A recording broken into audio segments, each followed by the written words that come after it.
Hello everyone, it's Denny, and in this video I would like to show you how I learn new kanji. I'm going to be showing my Kanji Sorter web application that I made on my website, and just in general showing you how I learn new kanji. So first of all, how do I find new kanji to learn? Well, I think that the best way to learn new kanji is to simply learn the ones that you actually encounter as you're reading Japanese materials. For me right now, that is a manga that I'm reading. It's called Tokyo Ghoul. And besides that, it's just any sort of signs I might see in Japan, or maybe texting with Japanese people and seeing new kanji from them.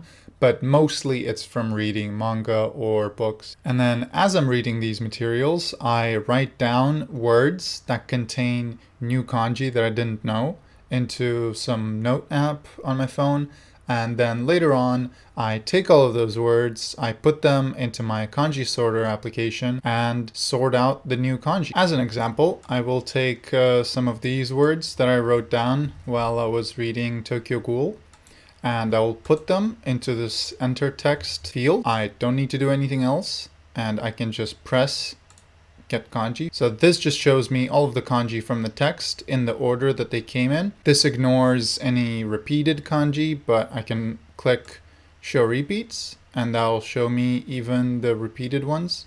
So you can see here, these are repeats as well as that one. Then I can turn that off. I can show just the kanji. I can sort the kanji in different ways. I can sort them by the number of occurrences in the text. I can sort them by the frequency of use in Japanese newspapers. You can see 3 of these are not even in the top 2,500, which would suggest that these wouldn't be very useful kanji to learn.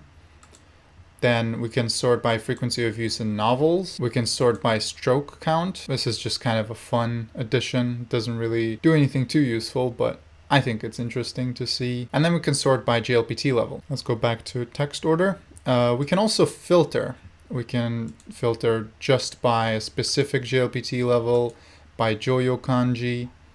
We can filter by any sort of custom filter that we can put in here. And then I can do filter by kanji from input, and shows that there's only this kanji that we entered that is in our filter. And then we can also reverse the list, which also works for these frequency lists or any sort of sort type. Now, the most useful feature is this kanji list right here. You can write down the kanji that you already know, and then you can actually create an account on my website and save them. Or you could just copy them and store them somewhere on your computer and then paste them back in when you're working with this. To add kanji into your kanji list, you can either click add to list over here in the result field, or you can click add to list in the enter text, which is usually the one that I use. So I can add these 2 kanji, and it says 2 kanji have been added to your kanji list. And if I click save, this won't actually let me save because I'm not logged in. So let me just log in real quick. Once you're logged in, it will actually automatically load your kanji list if you already have one saved. So I have 1,690 kanji in my kanji list. If I take that same list of kanji from earlier,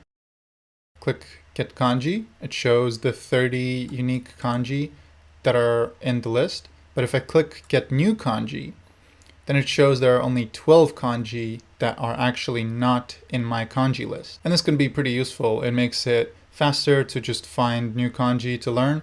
Obviously for me, because I prefer reading physical materials, so like physical books and manga and stuff like that, I have to beforehand write my words down like this. A lot of people prefer to read digital text, so let me demonstrate that. So I found this NHK news article. Let's copy this, and we can paste the entire article in here.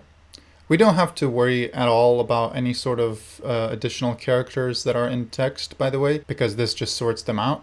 So I can click get new kanji, and there are only 5 kanji in the text that I don't already have in my list. And then if I wanted to see how useful might they be for me to learn, I can sort by frequency of use in novels, and it shows that the most useful one is ranked 1,339th most used, which is pretty good considering that I have a lot more kanji than that. And when I do decide to learn a new kanji, let's say I wanted to see this kanji, if I wanted to learn that, what I would do is I would see which word actually contained it.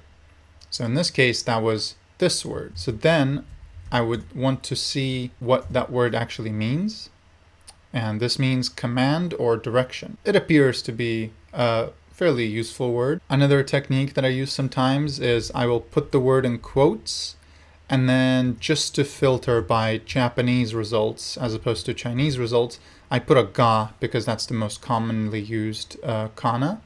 So I'll search for that, and we get 67 million results, which is pretty good. I can tell you that anything above 10 million is pretty useful to learn. Now, you don't have to do all of that. You could just look in Jisho, see what the word means, and then if you think it's useful enough, then you should probably go ahead and learn the kanji. The thing that I think is important is that you actually learn it in the context of a word. So there is something called the RTK method, which a lot of people really like and have had good results with. However, the issue that I see with RTK is that you are simply learning the meanings of the kanji, and not even very deeply, just a surface level kind of meaning, but then you can't actually use them. You just have some vague idea of what the character by itself means, but you don't know any actual words that contain it. In my opinion, a better RTK-like method would be one that teaches you the kanji in the context of at least one word that contains it. So in this case, if we were to learn this kanji, we would not just be learning it using these obscure meanings that might not really help us that much, but instead we're learning an actual word, shiki in this case, and we are learning this kanji in the context of this word, which I think gives a better anchor point in your mind for that character. Then we could look up this other kanji right here, see where that's used. So here it's used in the word hikitsugu. So hikitsugu means to take over or to hand over. I'm not sure if that's particularly useful, so I'm going to look it up. And it actually almost has 11 million results. Another thing you can do, maybe to try to understand the word better, is you can sentence search for the word. Okay, so we can see take over a business. Seems like it's that sort of context that a lot of these examples have. So that gives us a better understanding of what it actually means. And yeah, once again, if I'm learning the kanji for tsugu, instead of just learning that this word means inherit, we actually have a specific word that contains it. And in addition to that, we also saw the word in context while we were reading the text where the new kanji came up. So then, for the sake of the argument, let's say that we looked at these kanji and we decided that all of them were useful except maybe this last one that is only ranked 3,471, 71st most useful. So I'm just going to go to kanji only view and then just copy these first four, clear this, paste it in there, and add to my list. Now, those additional 4 kanji are also in my list. So if I were to copy this text once again, get new kanji, it only shows that one kind of rare kanji that I don't have in my list. And this way you will very quickly grow your kanji list and learn new kanji. But instead of just learning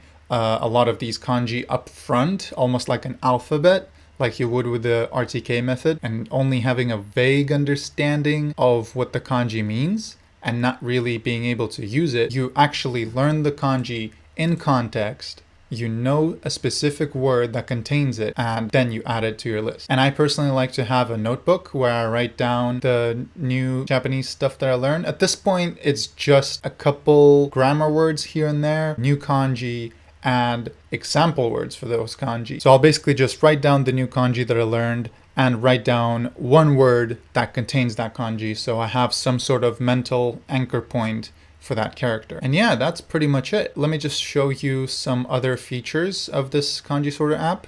So I've shown you the Get Kanji button, the Get New Kanji button. The clear just clears, you have that in all of these. And then there's this import list feature. So if you click that, you can actually import various types of kanji lists. You can import by frequency of use in newspapers, sorted from most useful to least useful. So if I click Get Kanji, and then sort by frequency of use in newspapers, you can see it's just going from number 1 all the way to 2500. Instead of that, I could also import by frequency of use in novels, and you can specify which you want. If you want top 1000, for example, get kanji. Let's sort by novels, and you can see it goes from number 1 down to number 1000. Oh, and by the way, here you can toggle between replace and add. Basically, if you have replace on, then it'll replace anything that's in here. If you click add, then it will add to that list. And that applies for both get kanji and get new kanji. We can import JLPT levels. You can import stroke count lists. You can also do it from the back of the list. So if I did the 10 from the end of the list, that would show you the fewest stroke counts. If I did 10 from the top of the list, so not reversed, then it would show you the 10 highest stroke counts. Same applies for these frequency lists. Then you can do Joyo Kanji. That's just all of the Joyo Kanji sorted. And I could actually go ahead and click Get New Kanji. And this shows that there are 534 kanji in the Joyo Kanji list, which I do not have in my kanji list, which means that these would be pretty useful for me to learn. And then I could sort by frequency of use in novels, which is the one that I usually like to look at. And you see the most commonly used kanji that I do not have in my list, that is present in the Joyo Kanji list. In case you ever get confused about something, you can click about, and there's a pretty extensive set of instructions that goes through all of the different features. So yeah, that's roughly how I like to go about learning new kanji. You can find various texts to read, copy them into here, or if you're reading a physical text, just write down any words that contain kanji that are new to you, that you don't recognize, and then later on just copy all of those words into here and click Get New Kanji. If you already have an Anki deck or some sort of flashcard deck that has all of your kanji that you've learned, you can simply get a text export of that deck. It's done very simply in Anki. You can just go to File, Export, Notes in Plain Text, then select your kanji deck, and then save it to your computer. Then open up the file, select everything, copy, paste all of it, and then click Get Kanji. So in my old Anki deck, I had 1,520 kanji before I started using this app. And yeah, it doesn't matter what kind of format there is, because it will just take out the kanji and ignore anything else. I've made this project completely free. There are no ads, as you can see. So if you would like to support this project and any other projects that I work on or my YouTube videos, then you can become a Patreon supporter. I have a Patreon page here, or there will be a link to my actual Patreon account where you can become a patron in the description. I hope some of you guys will find this useful, and I hope you can learn a whole bunch of new kanji. Thank you all for watching, and I'll see you next time. Goodbye.